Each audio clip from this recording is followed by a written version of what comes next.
Pocket পরোটা বিক্রি করছো, তো তোমার নিজস্ব কিছু একটা ডায়লগটা দিলে খুবই ভালো হতো একবার। একটা প্লেটে 3টে পরোটা, আনলিমিটেড তরকারি, 1 কিলো আপেল পেঁয়াজ, একটা কাঁচা লঙ্কা, মাত্র 30 টাকা। তাতে হবে না তোমাদের ভালোবাসা কেনা, এটা আমার ডায়লগ। বাহ কাজুদা বাহ, এটা তো ওই রকম হয়ে গেল, সারা রাত গাড়ি চালালো একজন আর মাঝখানে তুমি একটু ইঞ্জিন অয়েল দিয়ে দিলে, পুরো ক্রেডিটটাই তোমার। बात तो सही है। আর হ্যাঁ, এটা গাড়ির জন্যই ছিল, ঠিক আছে, অন্য কিছুর জন্য থাকেনি।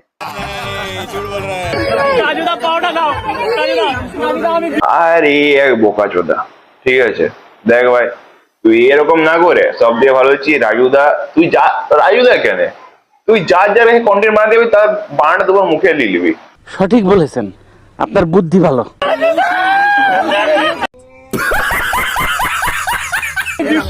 তুমি রাজুদাকে ছেড়ে চলে, তুই তো বিশ্বাস, তুই তো পনে গুঠা, এখানে পারবি সেখানে গুঁজে রাখ।